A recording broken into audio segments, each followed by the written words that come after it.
Hello, I'm Ronnie Eldridge. Welcome to Eldridge and Company. Now that the Democrats have a solid majority in the New York State Senate, we're finally going to become a state with enlightened voting procedures. Jerry Goldfeder, my good friend and one of the country's leading election lawyers, is my guest today. And we're going to talk about that as well as other things. Welcome. Thank you. Always good to see you. Am I going to be disappointed? Are we going to get enlightened policies? You're going to be both. You're going to be happy, and of course you're going to be disappointed. And want more. You're going to, of course, you should want more. Yeah. So we're going to have early voting in the state of New York, which is a real step forward. Of course, 37 other states already do it. Yeah. So it's not exactly. It's taken us a while. It's taken us a long time. We shouldn't give them 3 cheers for doing it, but we're going to have it, and that's a good thing. It's going to, I hope, increase turnout. And the legislature is passing same-day registration, which will make it easier That's a for big people. thing. It's a very big thing. Other states have that. It's a little more complicated because we have to amend the state constitution to get same-day registration and to get no-excuse mail-in balloting. So this legislature will pass it, and hopefully the next legislature, starting in 2021, will pass it, and then it will go to the voters. So after the second session of the legislature, then we have that. Right. Then it'll go to the voters. Oh, then it has to go to the voters. Approve a constitutional amendment. Oh. So that's for no-excuse mail-in balloting and for same-day registration. But we will have early voting. The legislature's passing that, and that will become a reality probably this year. Will you be able to register by mail? You can register by mail now. You can. Can people vote by mail? No. Not going to change the absentee. That's not going to change. There are a lot of things that are not going to change. Right. And that's why you'll be somewhat disappointed as well. There's no prospect for statewide campaign finance reform, as far as I can tell.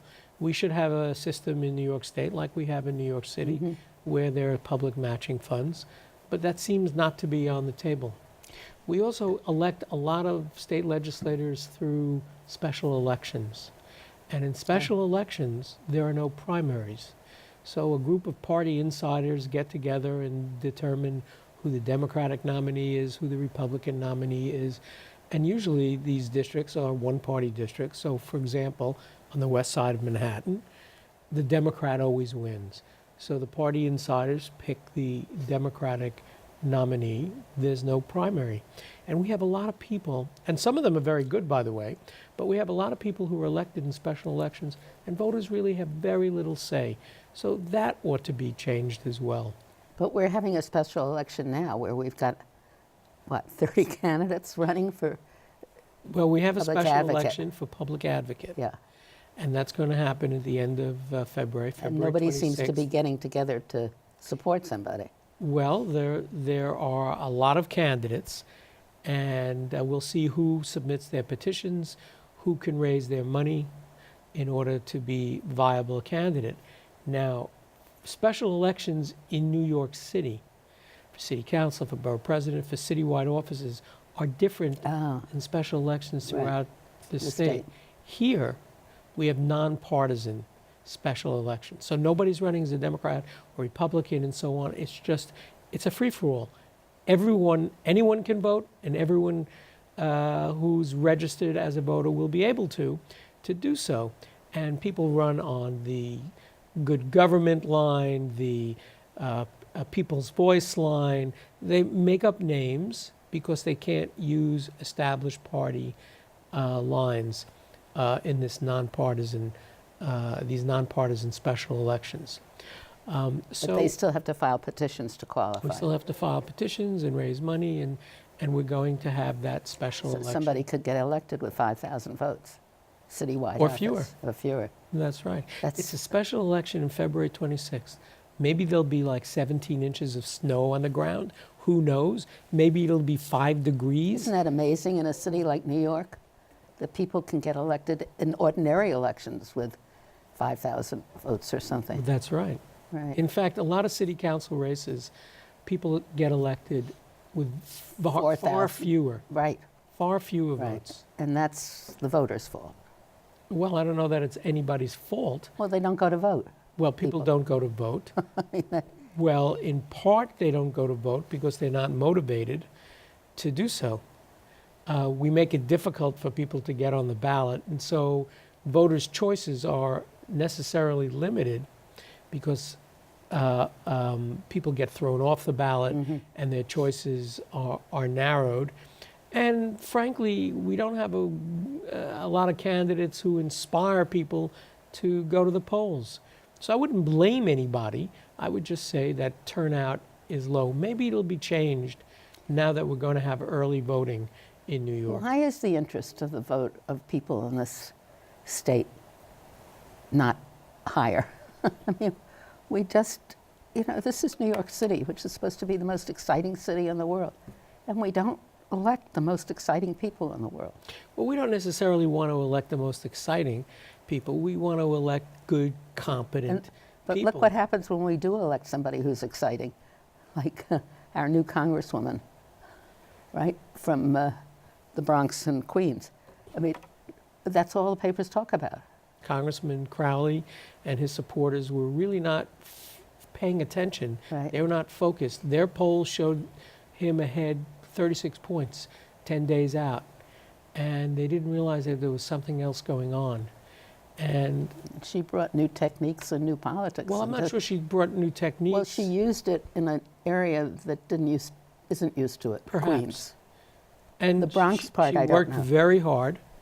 She knocked on a lot of doors, and she created an enthusiasm because Yep. she's young, she's enthusiastic, and smart. so on. She's smart. She had an appealing message. That's right.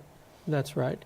And he had been in office for quite some time, and he was not in the district as much as he ought to have been. And I don't want to say he took his reelection for granted, but I think he didn't think that she was a real threat. So it happened, and she became a star because of who she took out, Yeah, because of who she beat. right. And he was going to be supposedly the head of the Democratic caucus in the House. That's right. Right. And a very competent, relatively progressive congressman. Yeah, but not an exciting one. I have to say that. You He don't may have- not have been exciting, but he was a good congressman. You could say that about a lot of our elected He officials. was a county leader also. That's right. He still is. Yeah, The organization apparently was not paying attention. right.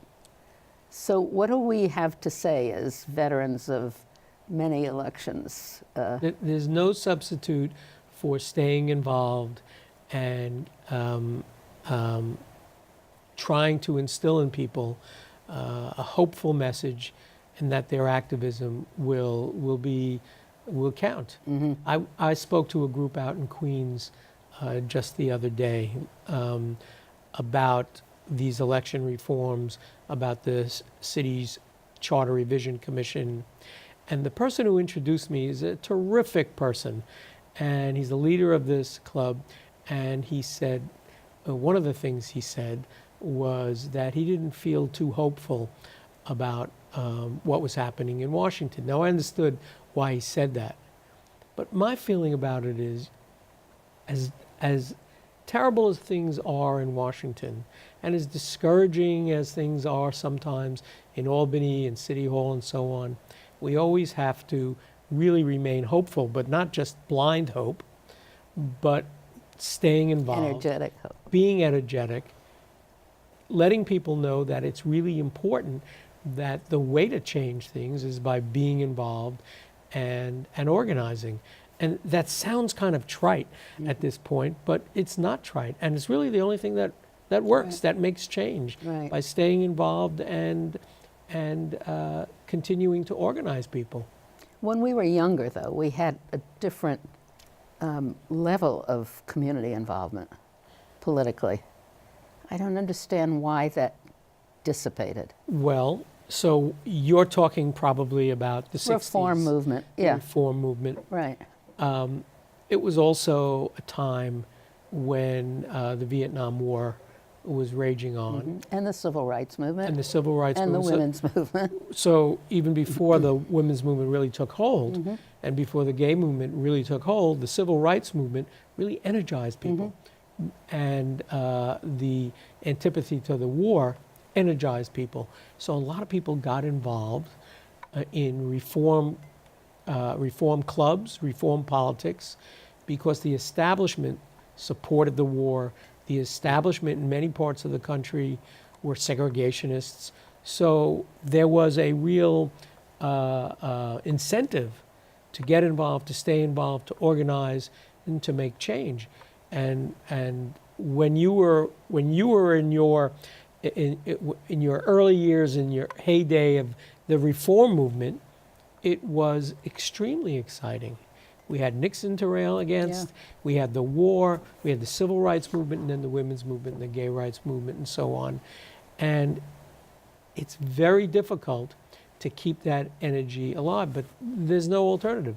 Right, there isn't. There and really how do we isn't. tell our grandchildren? I have a grandson who doesn't see any point to doing all of this, although he's beginning to come around a little bit, but not very much. He will. He will. I'm sure he was brought up right. I hope so. I'm sure you and Jimmy instilled a great sense of civic virtue. I think his in parents, his parents right. as well. Let's go back to the state. Are they combining primaries now in the new legislation that's? Yeah, we're going to have June primaries. Always. Always. So that's good. That's not That's a summer terrific. of petitioning That's and right. everything. That's right. Right. And good government groups, reform groups, bar associations have advocated for a June primary for a long time because the September primary, it's right after the summer when school starts. We have religious holidays, and people were not really focused. In June, I think the turnout will be higher. We used to have June primaries. Yes, right. We used to have them in the 1970s. Right. So I think that will help turn out as well. We will have not changed the New York City runoff that you have been a big proponent of, the instant runoff. Well, I haven't been a proponent of a runoff. Oh, you haven't? No. I think instant runoff. I meant instant runoff. Right. And there are two ways of doing that. The state legislature can abolish this runoff. By the way, we only have runoff for Mayor, 3 elected officials in the entire state. The mayor of New York City, the public advocate of New York City, and the controller. Everybody else, you get, as you were suggesting earlier, all you need is one more vote than the next person. Yeah. It could be with 2,000 votes, 1,500 votes, 20,000. It depends on how big the jurisdiction is. You just need a small plurality. You just need a plurality in order to win. Well, for those 3 offices, if in the primary they don't get 40%, then there's a runoff 2 weeks later. That was the state law that was enacted in the 1970s. And the reason it was enacted, the rationale given, is that we don't want to elect a citywide elected official who doesn't get a substantial amount of votes. The real reason it was enacted was to prevent Herman Badillo from being mayor, because the party leaders, we'll call them, were not happy about a Puerto Rican becoming mayor of the city of New York. And that's what really motivated this runoff provision to being enacted in Albany in the 1970s. And we've lived with it ever since, but just for those 3 offices. So there are 2 ways. The major way of changing that is from the state legislature to abolish that runoff provision.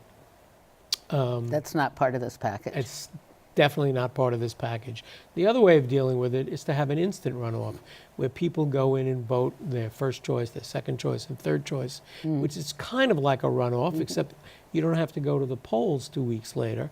You've already indicated who your first choice and your second choice is, and then there's a mathematical Isn't formula. that proportional voting or whatever what do they call that system? It's called ranked choice voting.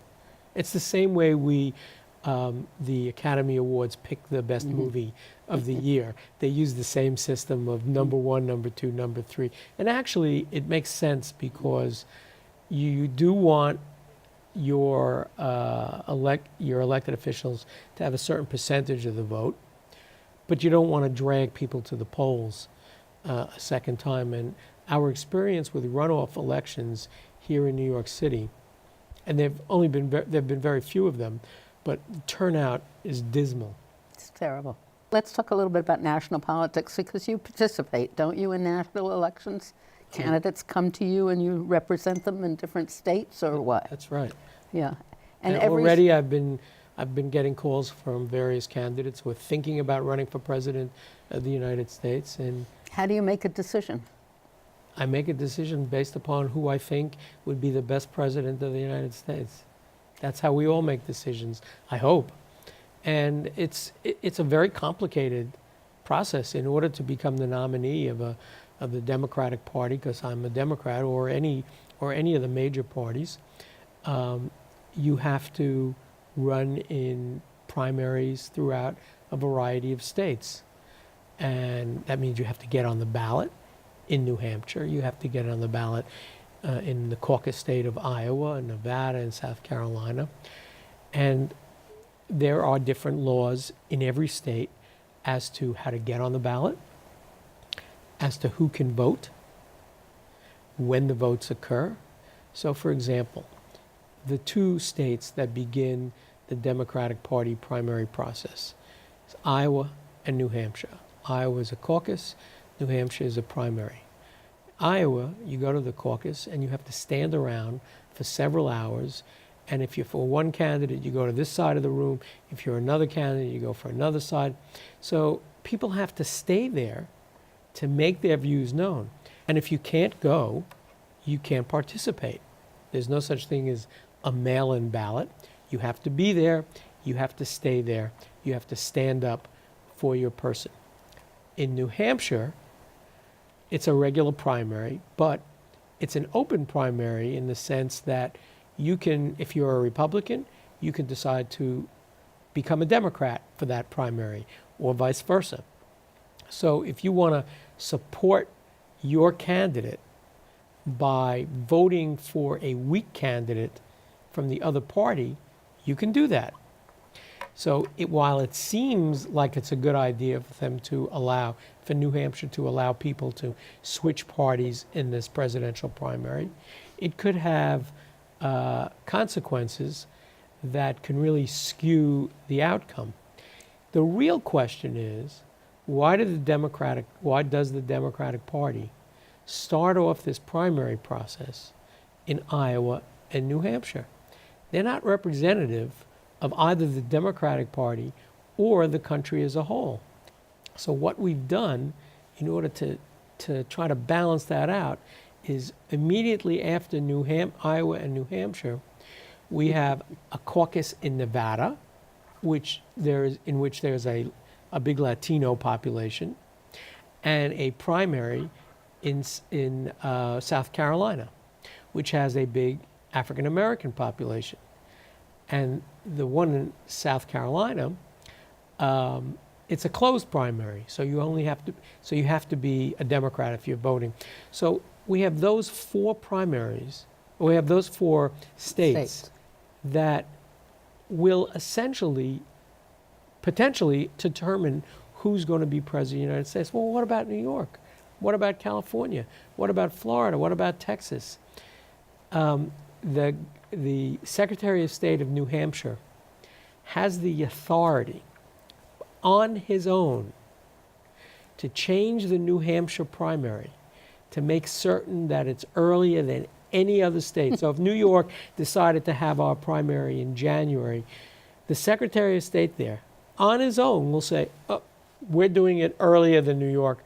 We're going to do it in December, or we're going to do it in January. And that's in the Constitution of the state? Of the state of New Hampshire. And how does So New York change its state? The state legislature, as most states do. And why haven't they moved it up? You know, it's a puzzle to me why we don't have an early primary. We have it in April now. We used to have it in June. Yeah. So we do play a role. So look at it differently. If after Iowa and New Hampshire and Nevada and South Carolina, if it's not conclusive, then states like New York and California can play a role. Of course, it's also true that somebody who doesn't participate in any primaries or caucuses can be nominated at the convention. Going back to the early days, in 1968, you were a big supporter of Bobby Kennedy, as was I. So he was running. He gets assassinated, unfortunately. Gene McCarthy has support. Hubert Humphrey didn't run in any primary, and he gets nominated. So that could still happen here because we have delegates from all the states across the country and our territories going to the convention. They can nominate whoever they want. It does, and each state has its own election laws. Yep, So they have different requirements. right. And do they have different finance requirements? Yes. Yeah. So it's very It's complicated. very complicated. That's why you need an election lawyer Right. if you're running for president of the United States. But you need more than one lawyer. You do. You really do. Yeah. It's unfortunate because it's just not simple. It's a patchwork, crazy What role quilt do the system. parties have in formulating what they want to do or what the states are? Just depends in which state what party's in power to That's be able right. to make the laws. That's exactly right. Yeah. And usually what happens is the two parties agree in a state, will agree. We'll put in laws that we can both live with. And sometimes the laws are different. It's true in New York as well, that the laws, ballot access laws, are different for Republicans as they are For for Democrats. Democrats. Because, And they must be different in different counties, aren't they? Ballot access? well, no, there's one state law to get on the Oh, ballot. you need the number of signatures is mandated by the state, That's right. not our Board of Elections. That's correct, by the state. And our state legislature has different rules for the Republicans than for the Democrats for a presidential candidate to get on the ballot, because they've all agreed that what works for, you scratch my back, I'll scratch your back, and it'll be fine for both of us. What's the difference between the State Board of Elections and the County Board of Elections, the New York City Board? Well, the New York City Board of Elections represents the 5 counties of New York City, and they regulate elections here. Every county has its own Board of Elections, and the State Board regulates statewide contests, whether it's United States Senate or governor or candidate for president of the United States.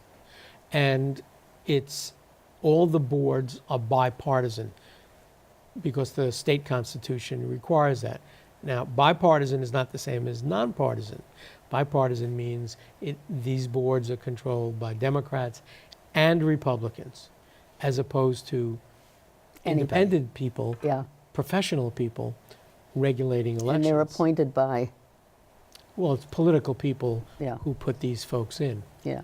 And so therefore we have a very political system. If System. you really want to be happy about what Albany is doing, Albany will change the way we run our elections and regulate our elections so that voters have a much easier time of voting. The process would be more efficient. We can really be a lot more satisfied that the outcomes are the real outcomes. We would have greater confidence. But I don't see that on the table either, changing the way we No, regulate our elections in New York, because it's a very it's very political political, process. and nobody wants to give up that power. Right. Do we right. all have the same machines to vote? No, it's No, up to every each county is county. different, isn't it? Well, we have 2 major kinds of machines in New York. In New York City, we have the scanners where With you the record. fill in your little bubble and Yeah. you put it into the machine. But counties have the ability to choose different Yeah. kinds of machines. And So- does that create chaos? No, because you're voting, you have a machine, and that's that. And they work, but I miss the lever machines. Yeah, I do too. miss going Everybody into does, right. going into the booth and Yeah. pulling the And lever. hearing and that the- sound, right? That's right. And the The click of curtain and the putting click, down the yeah. lever. and then pulling the thing back. That's right. That's God. when you know your vote counted. Yeah, At least this, you think so. this one doesn't have the same excitement doesn't about have- going into a polling place Yeah. either. It always looks like a mess, and it is a mess, right? Yeah, Well, they do the best they can, these folks. And it's hard to get good, competent people. And we have a lot of good, competent people, but we need many more. it's a long, to- big job. It's a big job. It's from 5:30 in the morning. The polls open at 6 in New York City. and they go till 9, so they're there till 10 o'clock. It's a lot, and they get paid very poorly. And district leaders will go around and give out cookies and coffee, but it's not the same thing of, Right. you know. We're beginning to sound too nostalgic. I don't know. So we're not early with the national campaigns beginning to. No, it's No. not early at all. Okay. You have Elizabeth Warren going Yeah. into Iowa, and Right. Preston Gillibrand going into Iowa, and Sherrod Brown Yeah. setting up his committee, and Cory Booker setting up his, and Julian Castro announcing that he's running for president. All right. So you're going to come back, and we're going to keep following this election. We're going to follow this. We're going to get the Okay. best people Right. running for president. We'll see who you support. Let's What do you like? Sherrod Brown. Sherrod Brown. Yeah. He's a terrific guy, and he's a Yeah. great vote getter Right. in a very important state, Right. Ohio. He's very smart, and he's a normal person. I think I'm violating somebody's code. But anyway, thank you, Jerry Goldfeder. Always good to see you. Thank you.